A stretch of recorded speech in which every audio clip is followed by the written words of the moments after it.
Bienvenidos a La Pasión no es un bolero, un programa en donde a través de entrevistas a diferentes personalidades de distintos oficios, de distintas profesiones, intentamos analizar y explorar aquellos sentimientos que son motores de nuestra vida, que nos hacen bien, pero que a veces también pueden hacernos mal. Hoy vamos a hablar con alguien para quien la letra es fundamental, la música también. Este es Walter Romero. Es poeta, traductor, docente, crítico literario y gran intérprete de tango.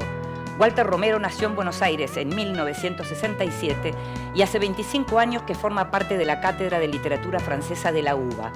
Es también profesor del Colegio Nacional de Buenos Aires y director del Instituto de Investigaciones en Humanidades Dr. Gerardo Pagés. Dicta literatura del siglo XX en el Profesorado Universitario de Letras de la UNSAM y es jefe del Departamento de Lengua del Colegio Northlands.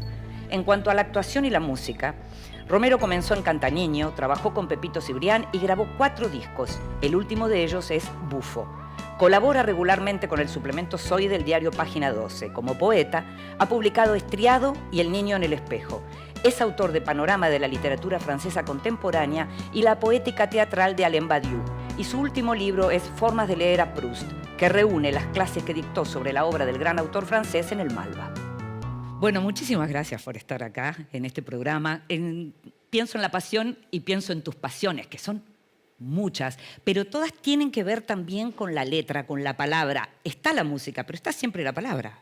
Siempre está la palabra, es como un elemento importantísimo. Me siento, como decía Rancière, un animal atrapado, capturado por la palabra, que en definitiva lo somos todos de alguna manera, pero a mí me tocó un poco más, me parece, esta idea de que, bueno, me gusta lo oral, me gusta lo escrito, me gusta lo escuchar, me gusta reproducir la palabra, y en eso me siento un poco capturado desde chico. Y bueno, sí, son dos pasiones, un poco la del tango y la de la música y la de la literatura, que están atravesadas por esa experiencia. Pero yo creo que todos somos ese animal un poco capturado por la letra o por lo que se escucha, y no hay forma de vencer eso, me parece. Decís, cuando eras chico, ¿se escuchaba tango en tu casa cuando eras chico? Se escuchaba tango en mi casa, Goyeneche sobre todo por un hermano, y se leía mucho. Eran esas épocas, digamos, la generación del 70, donde todavía circulaba mucho los diarios, las revistas, Villiquen, Anteojito, Total. Clarín, qué sé yo, la revista Somos, con todas sus variedades ideológicas, pero bueno, yo veía que estaba eso en circulación en mi casa, que no había biblioteca en mi casa, digamos que armo yo la biblioteca también. ¿La primera biblioteca de tu familia es tuya? La primera biblioteca de mi familia es mía, la aporto yo con libros comprados por usados, contando esas pasiones a madre y padre para que hagan algo con eso, y ahí venían y empezó a circular. Después se fluyó un poco más, te digo, la escritura. No sé si pegó como en mi caso, Claro. pero fluyó. Estamos hablando de cuando eras chico, estamos hablando de las pasiones, hablamos de las letras, hablamos de la música, pero hay una imagen que yo vi y que vamos a ver y que quiero que la gente vea, y que es una imagen que quiero que me cuentes, quiero que me digas qué es lo que estamos viendo ahí. ¿A quién vemos ahí? Y estamos viendo ahí al Walter, bueno, pequeño, ¿viste? En esas casas de estudio que había de la avenida Montes de Oca. Yo soy de Barracas, y ahí evidentemente todavía no estoy capturado por la palabra, estoy capturado por la sonrisa. Me identifico mucho con esa sonrisa de ese niño que está ahí, no con la pelota. Eso te iba a preguntar. La pelota, ¿viste? Esas cosas que me la habrán puesto así tipo decorado, y no, pero sí me identifico mucho con la columna griega, porque bueno, por varias razones, mi abuelo era griego, después el destino me llevó muchas veces a Grecia, y los estudios también de griego moderno, así que realmente en esa columna me noto mucho y me veo ahí como en esa expresión de un poco de alegría, que es un poco también una idea de pasión, no de optimismo, digamos, tonto para nada, sino de alegría y de compensación de la vida, de la idea de que las pasiones te pueden llegar a buenos lugares, y yo creo que ahí en algún sentido el niño que fui y que soy también, soy muy, muy niño en algunas cosas. Y hay que serlo para algunas cosas también. Para la literatura, se necesita también cierta literatura, cierta escritura, cierta lectura ingenua. Eso te iba a decir, mantener la ingenuidad de la lectura. Ahí voy a ir, pero me interesa algo que te quiero preguntar y tiene que ver, porque vos sos Walter Romero, pero sos Wally Romero. ¿Ahí todavía eras solo Walter? Ahí soy solo Walter. Sí, Wally me parece Grande. en la secundaria como un apodo que me ponen, que está bueno eso, los apodos. Viste que uno arma como distintas identidades ahí también. Y es como una, no sé, es como una cosa como muy interesante del ónoma, ¿no? Como dicen los griegos, la idea de los nombres diversos, del polionomato que podés tener. Podés tener un nombre para tu familia, un nombre para la vida pública, un nombre para la escritura. Re. Y yo ahí, bueno, Walter, y después sí devengo un poco Wally. Me gusta una cosa que decía Gerard Genet, Sí. que para ser autor lo primero que hay que hacer es cambiarse el nombre. Claro. Y piensa en todos los seudónimos de la literatura, Stendhal o Las Variaciones, Marguerite Duras, Yourcenar, están todos cambiados, Voltaire, bueno, muchos nombres que son, la primera, digamos, marca de escritura es cambiarte el nombre. Pero en casa, ¿te decían Walter? ¿No te decían Wal? ¿No tenías ningún otro nombre que Walter en casa? Me decían Walter, sobre todo, el nombre completo, que fue un nombre problemático para los 60, finales de los 60. Mi abuela no me decía Walter, me decía el nene, porque sentía que era una cosa medio extranjerizante o anglosajona ahí en ese nombre, así que me decía el nene hasta que, bueno, finalmente me impuse como Walter. Y bueno. O Walter. Hay O gente Walter, que dice ella Walter sí, también, más ¿no? alemán, sí, más alemán sería ahí, exactamente. Y como decís, no había biblioteca en casa, la primera fue mi biblioteca o yo aporté los libros. Me encanta esa idea de que aportaste los libros. Pero ¿y dónde aparece la pasión por la lectura en tu caso? ¿La escuela? Aparece en la escuela y aparece, yo fui al ILSE ahí en tribunales. Ah, bueno, claro. Ahora que vi la película Argentina 1985 recuperé muchas cosas, fue en esos años que terminé la secundaria y enfrente estaban la venta de usadas importante, que todavía sigue estando ahí, pero en los momentos en los que fui yo de los 80, ahí fue la forma en que me conseguí los primeros libros con plata que iba, digamos, teniendo de sobra y iba ahí fui construyendo una biblioteca, ¿no? Que es el primer lugar de territorial donde vos decís, bueno, esto me gusta, esto no me gusta, pero armás tus gustos ahí.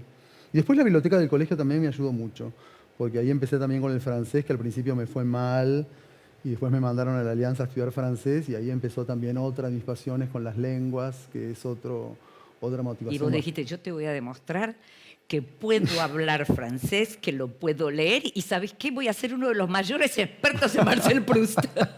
Sí, el problema es que empecé con Madame Bovary. Grave problema. Tenía que haber empezado con una versión un poco, digamos, más resumida de algo y empecé ahí, bueno, fue duro, pero me acuerdo que tengo muy presente que llené la tarjetita de préstamo de la biblioteca del colegio para llevarme Madame Bovary de Flaubert, a quien le dediqué después muchos seminarios y cursos, pero bueno, empecé por muy alto y bueno, uno a veces tiene que rectificarse porque, bueno, el camino de la escritura el camino de la lectura es un camino que vas y venís, ¿no? Como el juego de la oca, se avanza, se retrocede. Y como docente, porque yo pensaba en el ILSE, que es una gran escuela, que lo era, que lo sigue siendo, es uno de esos colegios, digamos, que a los que los padres quieren mandar a sus hijos, que enorgullece, es una institución de Buenos Aires que todavía hoy enorgullece, y pensaban los profesores. Te pensaba vos como profesor, pero pensaba qué profesores tuviste que te inculcaron además esa pasión por la lectura. Debes haber tenido algún buen profesor o profesora. Sí, por supuesto. Tuve Claro. las viejas profesoras de lengua hermosas que ahí luchaban con análisis sintáctico y me fogueaban y me decían, es más, una profesora de quinto año me decía, no sé, me ponía notas bajas y decía, yo espero mucho más de vos, porque se había dado cuenta que había una pulsión bastante particular, sobre todo en la interpretación, ¿viste? Interpretar. Para mí leer tiene que ver de alguna manera, a veces se lo digo a mis alumnos y se ríen, con algún orden del flasheo, hay que flashear un poco también. Hay que acompañar al autor a hacer el flash interpretativo, hermenéutico, que si no lo haces, no se produce. Como dice Humberto Eco, el texto es una máquina perezosa que hay que darle movimiento. Si vos no le das movimiento, eso no ocurre. Yo creo que algún tipo de flash con la lectura, estoy mezclando lectura y escritura, No, pero me encanta. pero está bien. Porque leer también es escribir de alguna Obvio. manera, es Obvio. una operación de Obvio. escritura, Obvio. digamos. Pero bueno, ahí me parece que es lo crucial que hice, es ese flasheo que... Sí, después me impactaron más los profesores en la Facultad de Letras Sí. que en la secundaria. Nombres. Y bueno, tengo toda la tríada ahí increíble de Nicolás Rosa, Mi maestro. bueno, increíble, de Enrique Pezzoni y de David Viñas, los tres varones, Sí, sí, perdón. claro. Había un grupo increíble de mujeres también como la Sarlo, o la Ludmer, mujeres bravas y difíciles, ¿no? ¿Tuviste a la bandera en lingüística? Sí, la tuve a Beatriz Lavandera, por supuesto, extraordinaria. Pero bueno, yo pude armar después mi identificación como profesor de literatura con algo de lo performativo que tiene que ver con algo que tomé un poco de Nicolás, Sí, que era es muy verdad. femenino, era muy seductor, hacía juegos del teatro de la voz que la levantaba y después la bajaba, Te lo voy a justamente imitar. para captar atención. ¿Lo haces? ¿Lo haces? Sí, porque hay una frase que recuerdo mucho de Nicolás cuando justamente hablaba de David Viñas y decía, y entonces llegó David con ese vozarrón que tiene. Es una frase típica. Total. Sí. No, y todo su look también, ¿no? Un Total. pelo que no sabíamos qué color era, si se lo tenía o no, sus bolsas.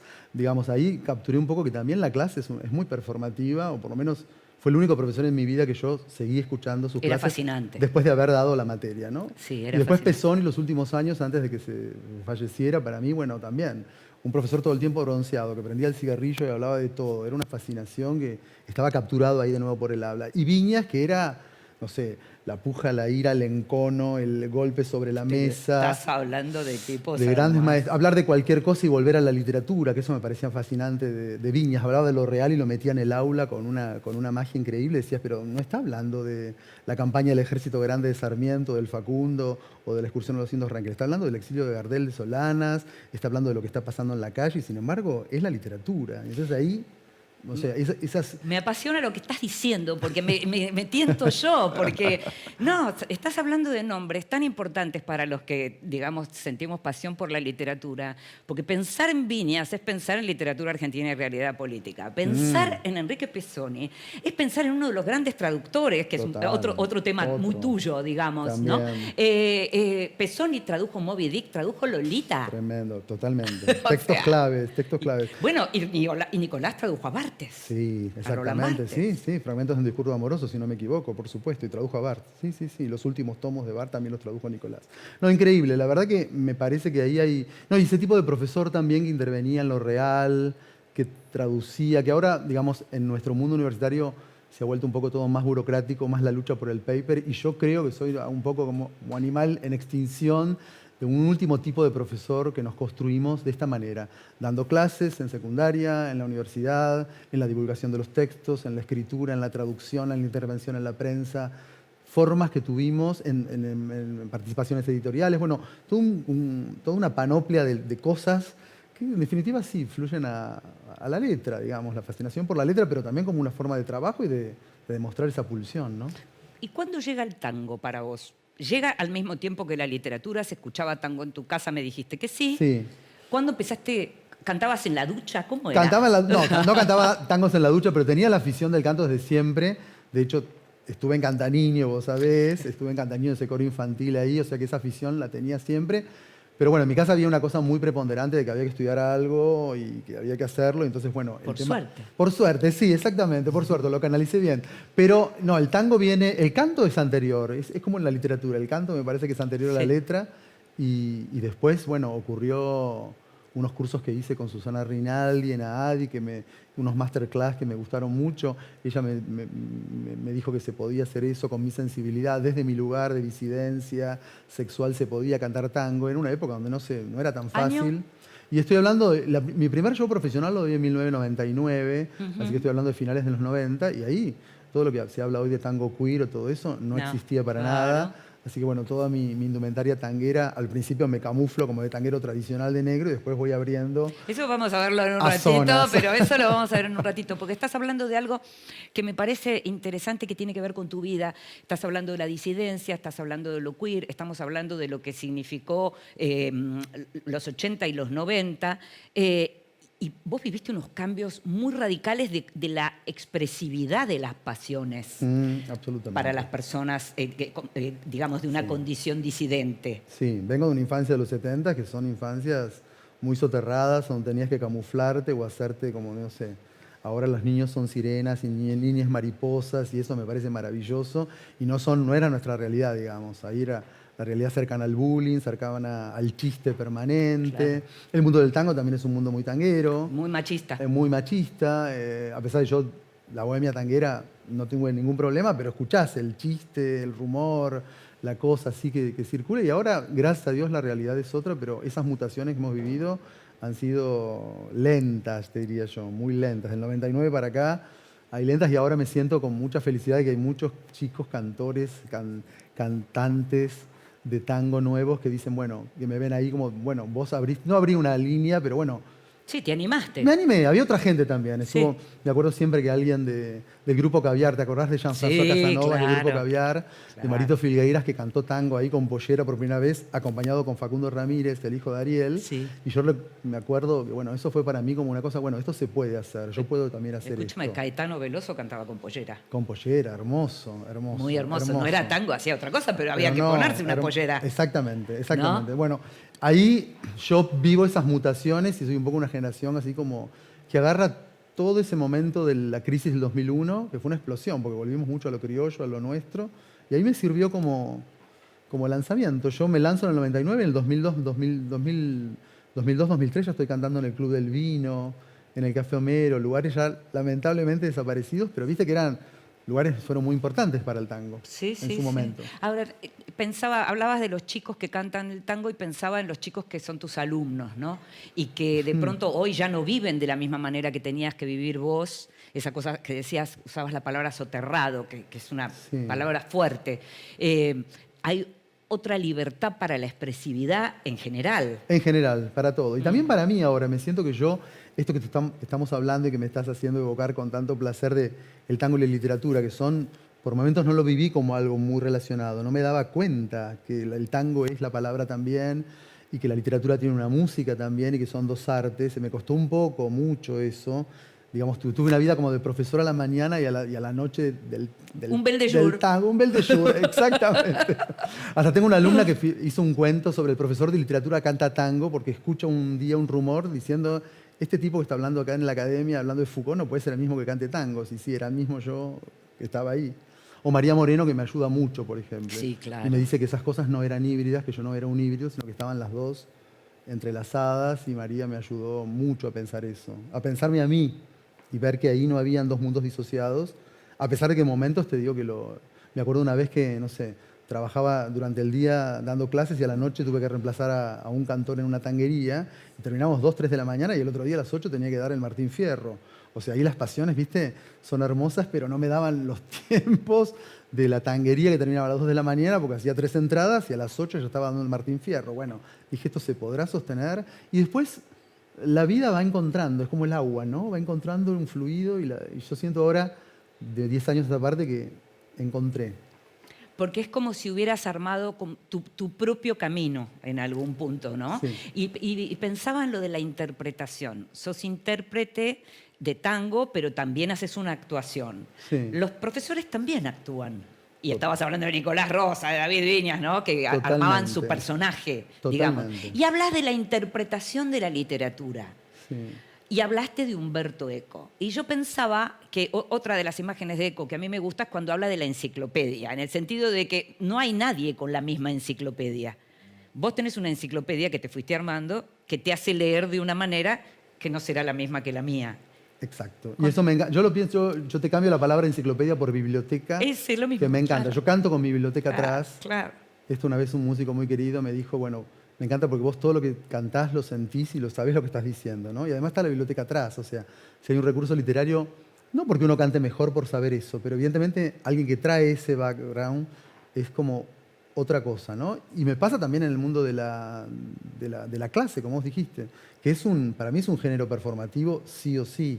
Es un género donde también pones mucho de empatía, de un cierto resguardo afectivo. ¿Sos malo como profesor? No, no soy malo, todo lo contrario. Todo lo contrario. Creo que hay una cosa afectiva que yo necesito para la transmisión del conocimiento. Creo que no hay transmisión sin afecto. Esto hasta los griegos lo decían. ¿Viste? Sí, Que sí. la transmisión del conocimiento, si no tenés que hay algo que te sostiene un poco afectivamente, no hay forma. Otros profesores piensan que con el látigo se entra mejor. Bueno, son modelos.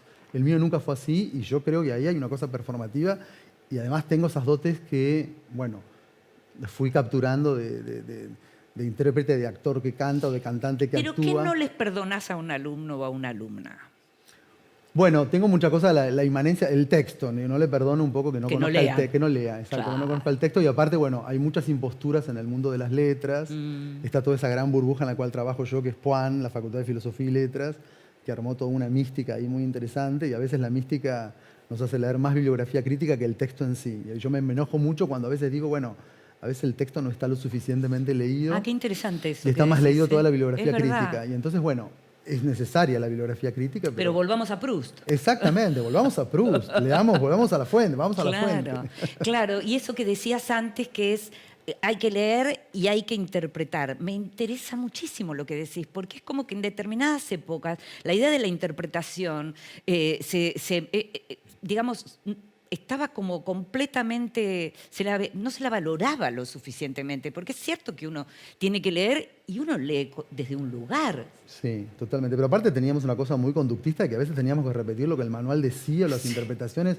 No había forma de interpretar de manera libre, no te digo tan ajena a lo que el texto dice, Sí. pero yo trabajo mucho con la hipótesis de lectura, ¿viste? Hacer una hipótesis de lectura. A ver, la voy a probar y el texto me tiene que demostrar que lo que yo digo puede funcionar, aunque sean hipótesis osadas, ¿no? Vos decís, pero ¿no se corre un riesgo ahí que es un poco a veces forzar No, teniendo en a que cuenta, digan lo que quiero que digan? obvio, ni malas interpretaciones, Sí. ni decirle al texto algo que el texto no te dice. Eso me parece fuerte, importante, plantear una hipótesis que el texto te pueda demostrar que vos estás en el buen camino. Y además, una relación erótica con el texto. A ver, eso me Que interesa. eso, bueno, volvemos a Barthes ahora, pero el texto tiene que demostrar que me desea, como dice Barthes. Sí. Si el texto no demuestra que me desea, no es que yo no puedo interpretar. Viste que hay textos que no te llegan, ¿no te pasa? Que hay un Por texto supuesto, decís, claro. uy, todo el mundo lo lee y yo no encuentro nada. O textos que uno recupera y dice, el texto para mí es brutal, me ha cambiado la vida. Bueno, eso Sí, existe. o en su momento lo leíste y no pasó nada y 20 años Exacto. después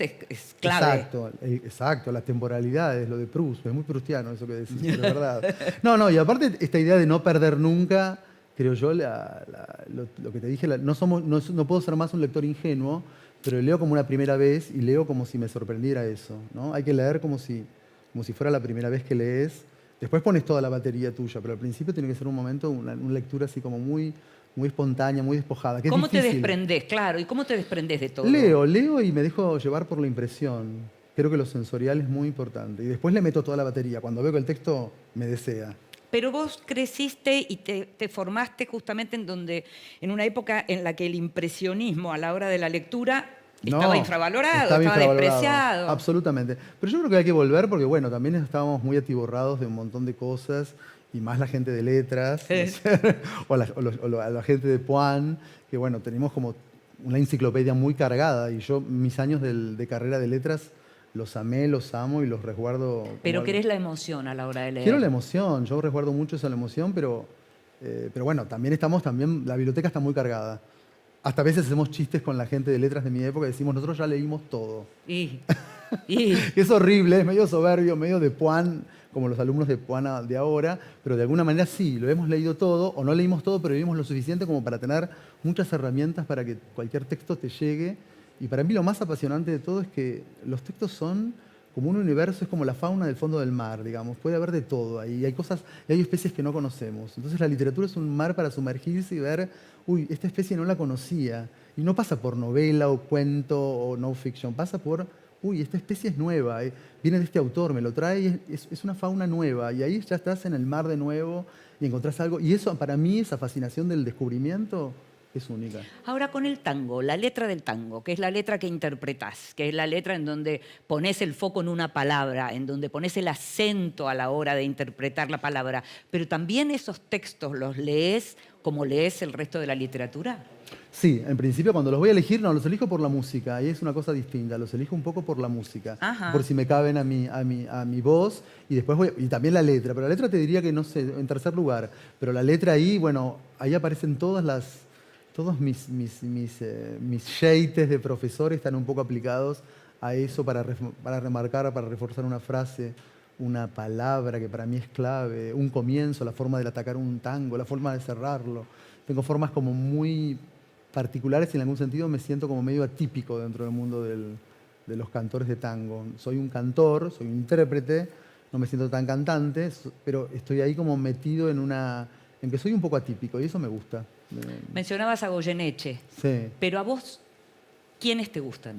A mí me gustan las minas de tango, me gusta más, vengo de un mundo más de Susana Rinaldi, esa cosa más actoral. Sí. Para mí Susana es como la María Calas del tango, Claro. y busco eso. Hasta si pensás un poco en la herencia que dejó Goyeneche, le dejó la herencia no a un varón, sino que se la dejó a Adriana Varela. Entonces ahí esas herencias de feminiles, no sé, cosas de Libertad Lamarque muy agudas, Sí, claro. cosas de, no sé, de Ada Falcón. Ay, qué maravilla, Ada Falcón. O mujeres como muy fuertes, muy empoderadas, hasta te diría como muy fálicas, Ruth Durante, qué sé yo, Alba Sí, Solís. sí, Alba sí, Solís. sí. Esos nombres, ¿no es cierto? O Virginia Luque, Claro. esos nombres de impronta femenina que han repercutido en mi canto, que es un canto masculino. ¿Vos te recordás al Walter chiquito viendo, por ejemplo, a Virginia Luque en televisión? Sí. Que era ella y Ruth Durante aparecían muchísimo Pero cuando por éramos... supuesto, nosotros consumíamos Grandes Valores del Tango, creo que Sí, el sí. miércoles, y el jueves era Botica de Tango. Estamos Sí, haciendo sí. memorabilia, pero es memorabilia a la cual yo participé, ¿no? Y Botica de Tango, que era un espectáculo ahora, visto a la distancia, tan queer, con la impronta de Vergara Leumann, todos vestidos de un mismo color, cromáticos. Recontra, claro. Los, Claro, los elementos, claro. las intervenciones que hacía él, era un espectáculo queer de tango, realmente. Avant la lettre. Pero bueno, y el otro una cosa más machista y más patriarcal y más heteronormativa, Sí, ¿no? más conservador. Más conservadora, pero esos dos mundos, viernes y jueves, cambiabas de canal y veías dos mundos del tango que eran increíblemente distintos. Y yo me pregunto, Walter Romero, cuando era chico y iba a la escuela, por ejemplo, ¿era de los que actuaba en los actos escolares, escribía textos para los actos escolares? ¿Cómo En era? todos los actos escolares estaba. Me ponían a cantar de voz cantante, de voz solista. ¿Te elegían las elegían señoritas? Sí, me elegían o me ponía yo, o hacía el guión para representación de títeres sobre, no sé, la vida de San Martín, lo que sea. Eso estaba siempre muy metido. En eso era muy... ¿Qué te gustaba de eso? ¿Te gustaba que te vieran? ¿Te gustaba mostrarte? ¿Te apasionaba la letra? ¿Qué te pasaba? Me gustaba lo colectivo, por un lugar, la idea, y también me gustaba un poco el protagonismo. Sí, hay un poco de narcisismo que hay que reconocerlo, porque si no, no tiene sentido. Sí, sí. Un poco de narcisismo sí había también, pero un narcisismo, creo que mi narcisismo es un narcisismo un poco empático, siempre con empatía hacia el otro y no hacia mi ego, digamos, como para ensalzarme yo. ¿Y en tu casa cómo caía eso? ¿Les gustaba? Bueno, mi madre, las figuras de las madres, no sé, a mí me tocó una madre como tremenda conmigo, como que me puso todas las fichas, todos los estímulos, como que me quemó mucho la cabeza y ahí, digamos, soy fruto de esa madre, para quien, no sé, fui sus ojos y muchas cosas. Entonces, bueno, ahí mi padre como más... ¿Había frustración en ella que se...? ¿Sabes que no es el caso no este? era eso. No es Ajá. que el caso de la madre que quiere ser actriz. Por eso no, te preguntaba. No, en absoluto, no pasaba por ahí. Era que, y lo hizo con mis otros hermanos también, bueno, abrirles los campos, estimularlos, no sé, pintura, patinaje, fútbol, lo que sea, digamos, esa idea de estimular a ver y qué prende, ¿no? Que es una tarea de madre que hay que hacerla. Y entonces le gustaba que apareciera. Le gustaba que apareciera, le gustaba, me llevaba esas cosas y bueno, después va como la vida te va llevando a vos. Lo de letra fue un poco más mi camino, yo Sí. creo que ahí, y el tango también, porque digamos, no tengo padrinos ni en la literatura ni en el tango, que hice mi pequeño caminito, que Sí. yo estoy muy contento de ese caminito que Sí. hice, y ahí no, yo vengo no tengo nadie que me apadrinó en ninguno de los lugares para ocupar, digamos, el pequeño espacio que tengo en esos métiers, para llamarlo de alguna manera. ¿Fuiste a la facultad inmediatamente después de terminar la escuela o en el medio estuviste no sé qué voy a hacer? Cometí el error de ir como todos a abogacía. Fui a abogacía un año. ¿Por qué? ¿Por qué? Con perdón de los abogados, no sé por qué, pero viste, cuando no sabes, Sí. vocación, hay que ir a abogacía. Y fui a Bien. abogacía, me fue bárbaro. Me gustaba, qué sé yo, las cosas del latín y el derecho, pero después dije, esto no es lo mío. Me voy a letras. Y bueno, me fui a letras. Y ahí, bueno, fue una revelación para mí. Era todo lo que venía leyendo desde los 15 años. Era encontrar que esas lecturas tenían un sentido, ¿no? Y que hoy tienen un sentido también. ¿Te acordás la primera vez que diste clase? Me acuerdo la primera vez que di clase en el secundario, sí, me acuerdo que di clase en un secundario en un colegio Joaquín B. González, ahí en Barracas, en la avenida Montes de Oca, y me acuerdo que enseñé, no sé, como sintaxis y un cuento de Cortázar, creo, Continuidad de los Parques. Tengo ese recuerdo. ¿Y cómo era en ese momento Walter Romero preparando una clase? Y era medio freak, sí, porque me veo, nunca fui a poncho, digamos, a la clase, siempre me encanta preparar mis clases y las preparo y las escribo. Y aquella debe haber sido... Y aquella debe haber sido, no sé, tremenda, pero bueno. Y después también me fogueó mucho dando clases en escuelas nocturnas. Yo trabajé 15 años en una escuela nocturna. Con adultos. Con adultos, ahí cerca de la Boca, chicos que eran jugadores de Boca, de las inferiores de Boca, que venían a estudiar, Genial. gente que no tenía terminada la secundaria y que venía después del trabajo a las 7 de la tarde. Y yo creo que todo mi oficio de profesor está ahí. ¿Cómo enseñás el Quijote con 2 fotocopias? Yo les digo, si vos podés enseñar el Quijote con 2 fotocopias, que es imposible. Si tomás 2 pasajes del Quijote, no sé, Dulcinea, el momento de los molinos, el comienzo ya, y con eso explicás. O con 2 poemas Neruda explicás Neruda. Bueno, si te fogueaste ahí y lograste captar la atención de esa gente que está por otros intereses y que necesita el título de otra manera, yo creo que ahí todo lo que hice después me parece que viene de ahí, de la idea de empatizar, de conectar, de hacer la bajada que uno tiene que hacer para que llegue, que no es bajar el contenido, sino bajar para que el que tiene que tener algún tipo de apreciación del texto lo sienta. ¿no es cierto? Yo nunca me olvido que la literatura es un arte. A veces nos quieren meter con la idea de que enseñamos lengua y también eso fue una construcción mía. Me transformé en un profesor de literatura. Quería dar literatura, no quería dar sintaxis ni verbos, que aparte era malísimo para eso. Soy malo para eso, pero encontré ese lugar donde, bueno, vos tenés que ir creando, viste, tu caminito. Y en eso, en una profesión como la docente, donde muchas veces estás limitado por las horas que te dan Sí. y por el trabajo que te toman, buscar tu caminito para hacer lo que querés fue para mí muy importante. Me encanta. ¿Sabes qué? Vamos a ir a una pausa y vamos a seguir hablando de ese caminito, porque además decís caminito y es título de un tango, o sea, pero seguimos enseguida. Dale.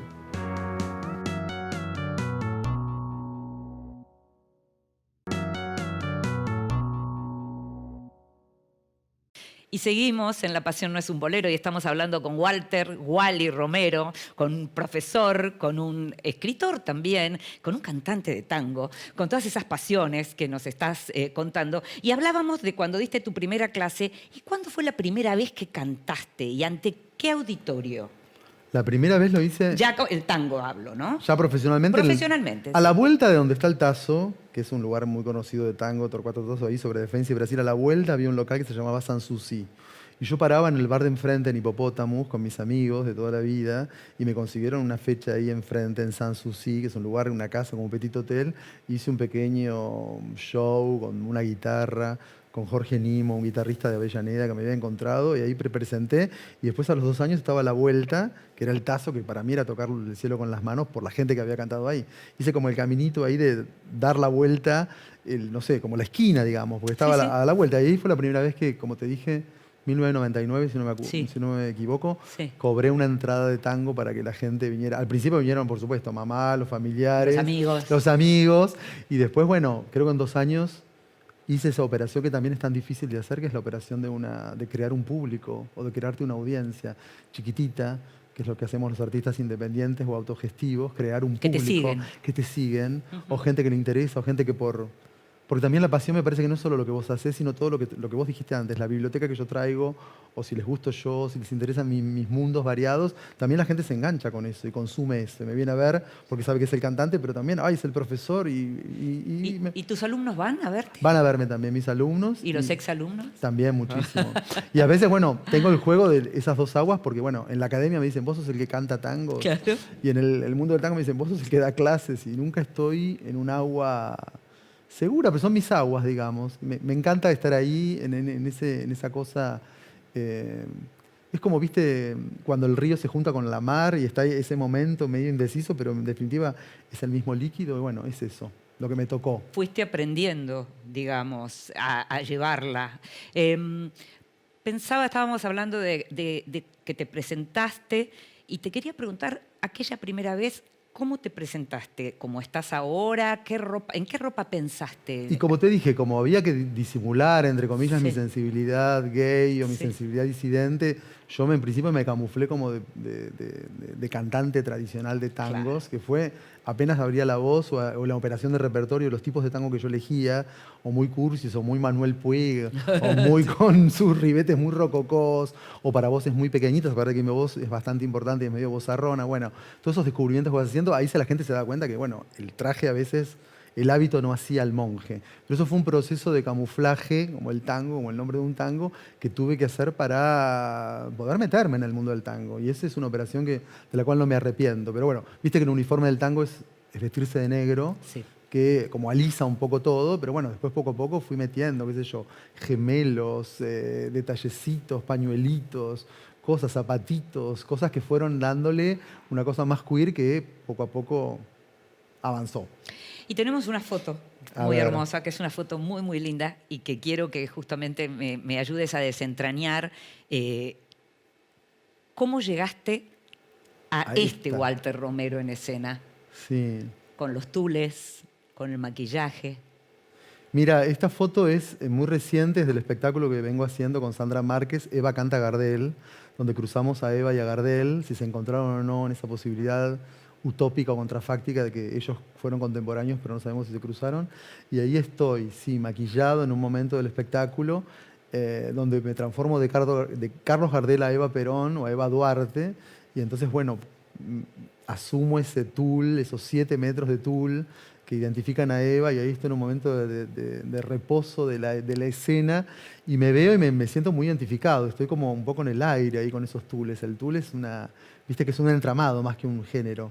No es como una tela, es un entramado, algo que se cruce, que se va cruzando. Me siento identificado con el tul. Es muy Perlonger también el tul. Muy Perlonger. ¿No? Es muy Perlonger los tipos de géneros. Y la camisa blanca como un resabio un poco de tanguero, pero bueno, está ahí como Gardel, Eva Duarte, y yo muy maquillado así con bueno, con ¿sabes mucho qué? Estoy dramatismo. pensando en la Eva de Copy también. También, por supuesto, ni hablar, obvio. Y toda esa sátira que arma él, totalmente, sí, por supuesto. Eva es un conglomerado de sedimentaciones. Sí, claro. Y yo lo que hago, nosotros, esa idea glam de los dos, tanto de Gardel como de Eva, lo hacemos con esta compañera Sandra Márquez, lo hicimos en el Tazo y volvemos prontamente. Y bueno, en un momento termino devenido Eva Duarte, ¿no? Es que son dos personajes, Gardel y Eva, tan increíblemente potentes todavía hoy, tantos años después de sus muertes, de sus trágicas muertes en ambos casos, más allá de que lo de Eva fue una enfermedad, pero fue una tragedia, una mujer tan joven, 33 años, pero digo, son personajes tan potentes en todo lo que tiene que ver con el arte, no solo argentino, pero fundamentalmente argentino, las artes plásticas, el cine, la literatura. Sí, y aparte cómo han diseminado interpretaciones y han, digamos, colmado todos esos espacios, digamos, del imaginario argentino, y además los dos son empoderados de la palabra. El tratamiento de la palabra, el tango es, en su expresión más alta, Gardel, cómo dice Gardel, cuál es el misterio de ese decir de Gardel, las R's, la colocación, la articulación de la boca. Hay como estudios, ¿viste? De él, de la forma de la sonrisa y de lograr que ese sonido llegue puro y diáfano. Y bueno, también pienso en Eva desde la tribuna, ¿no? Claro, claro. La Eva actriz también, con toda esa idea de lo que... Intérprete, ¿no? Pienso en Eva en esos radioteatros que hacía interpretando a María Antonieta, y después de venir, o sea, para hablar para las más grandes multitudes. Hay algo de ellos con la palabra que también es muy fuerte, ¿no? Me siento identificado en esas figuras. ¿Te sentís cómodo con esa ropa? ¿Te gusta cuando apareces con esa ropa? Siempre que haya un sostén teatral o siempre que haya una historia atrás. Sí, por supuesto. Me costaría mucho entrar ahí de por sí, cantar un tango que nada que ver. De hecho, ahora estoy cantando igual muchísimos tangos con falda para indagar un poco, digamos, las ambigüedades del tango y buscarle algún lugar de neutro. Algunos tangos que son neutros y que no encuentro una enunciación masculina tan clara y un objeto amado femenino tan claro. Esos tangos los he buscado. O tangos más folletinescos, donde yo retrato, digamos, una escena, no sé, que me parece... Pienso mucho en Boquitas Pintadas y en todas las entregas, todos los epígrafes de cada una de las entregas de Boquitas Pintadas de Manuel Puig, que lo quiso publicar en la revista Para Ti, nada más femenino y queer a la vez, y Para Ti creo que le dijo que no, y bueno, después terminó publicándolo en volumen, ¿no? Pero él quería por entregas. Lo interesante es que en la película de Torre Nilsson de Boquitas Pintadas, el personaje, Juan Carlos, es Alfredo Alcón. Estamos hablando de Gardel por un lado y por otro lado de el señor actor. El señor actor, por supuesto. Que era Alfredo Alcón. Exactamente. Maravilloso. Maravilloso, maravilloso. Pero bueno, esas operaciones, me siento muy cómodo, me siento cada vez más cómodo, y yo creo que ahora con las nuevas generaciones que cantan tango me siento también más acompañado en esto, ¿no? Y en la clase también más suelto. Pero bueno, son devenires un poco históricos. Tiene que ver con la edad también, ¿no? Tiene que ver con la edad también, exacto. Y con la experiencia, ¿viste? Sí. Con la idea de que estoy más suelto y que me puedo permitir más cosas. Y siempre esto de... Bueno, hablamos de la palabra al comienzo, como vos lo planteaste, pero creo que es lo performativo también, ¿no? Sí. Ser un performer y llevar adelante esa palabra y que llegue, ¿no? Estaba pensando en lo que tiene que ver con tu amor por la literatura francesa, con tu especialización en Proust, pero pensaba en autores más modernos, que en este momento están además muy leídos y hasta premiados con el Nobel, como Annie Ernaux o Carrer, Emmanuel Carrer, con alguna pereza todo aparece como literatura del yo, pero ahí lo que estamos hablando son de escritorazos apasionadísimos. Tremendos. Son todos pura pasión, como se llama el libro de Annie Ernaux. O sea, son autores, tanto Proust como Carrer, como Annie Ernaux, realmente apasionados en su literatura y hasta en sus vidas uno podría Totalmente. arriesgar. Y hay un cruce ahí entre vida y literatura muy fuerte. En Proust camuflándose en ese yo, de ese narrador con mayúsculas de los 7 tomos, donde hay un encubrimiento, pero a la vez hay una vida ahí, ¿no? Como decía Barthes, yo leo a la Recherche y leo la vida de Proust, y cuando veo la vida de Proust, leo la Recherche. A veces te cuesta mucho identificar a uno de otro, está muy imbricado. Y en los dos escritorazos que nombraste, Carrer y Ernaux, a quienes le dediqué también sendos cursos, Sí. lo mismo. El caso de Arnaud es un caso espectacular. Yo lo descubrí en 2014 Sí. con un pionero curso que di en la Alianza y ahora, bueno, con el premio Nobel en el 2022 fue impresionante. Pero Vida y obra completamente completa. implicada. Sí. Cada Sí. volumen que ella Sí. publica es una parte de su Sí, vida. sí. Es increíble que haya transformado su madre en un libro, la vergüenza por un hecho que hace su padre en otro libro, el Sí. aborto en un libro, su matrimonio en otro libro, su amante en otro.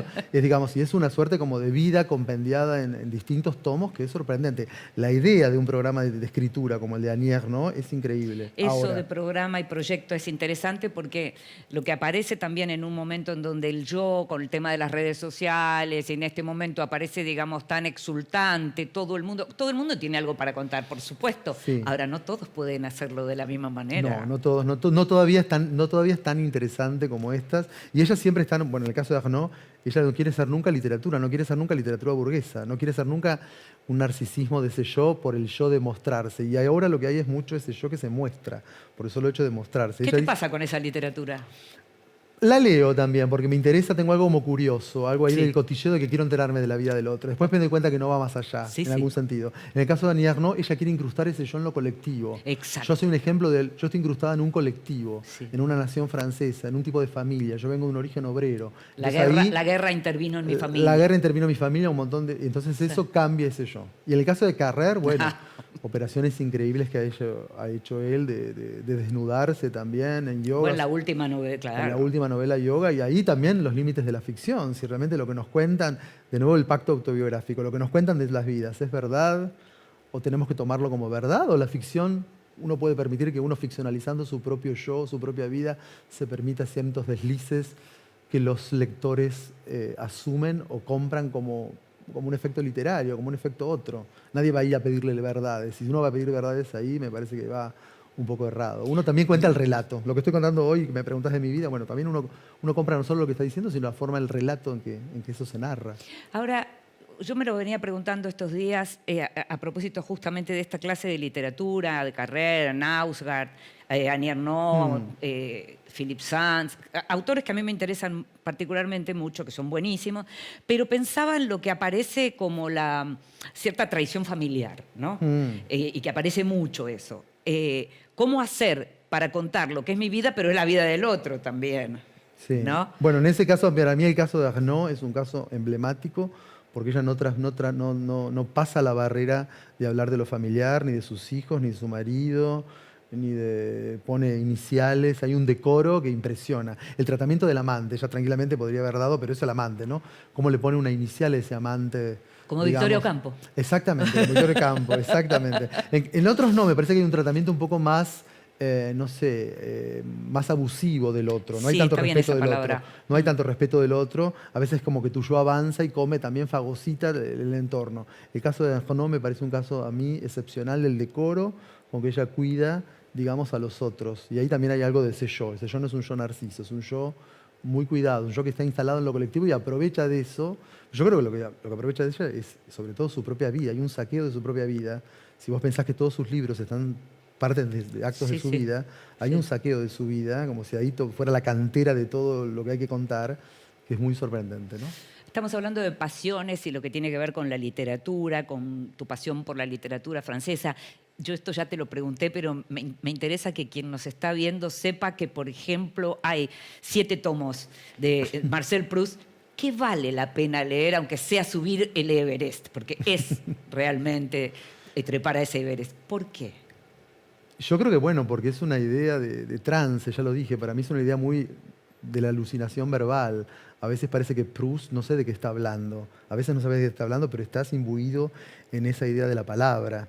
Y yo creo que esa idea de suspenso de la palabra, casi como un trance, que él se sostiene en un discurso y en ese poder casi psicagógico de la palabra, no importa lo que dice la palabra, puede curarte, puede llevarte a lugares insondables. Me parece que eso lo logra Proust, lo logra en una cosa farragosa, de larga prosa que tenés a veces que aguantar, ¿no? Porque uno tiene que atravesar todo eso. Uno lee profesionalmente, pero yo entiendo un lector normal, no sé si se traga todo esto para llegar a esa cima. Pero yo creo que la cima, cuando te das cuenta que todo tiene sentido, desde el 7º tomo para atrás, los efectos así como medio de, no sé, como de cinta de Moebius, de efecto de que vuelve a terminar y vuelve a empezar, eso me parece que no hay otras experiencias literarias tan increíbles como esa. Y yo siempre recomiendo el primer tomo, empecemos por ahí, porque ahí hay mucho ya. Tango y Proust. Tango y Proust. Bueno, hace una cita Proust sobre el tango, porque en esa época había todo un fervor loco en París por el tango, como música, digamos, un poco maldita, pero que reivindican ahí los franceses.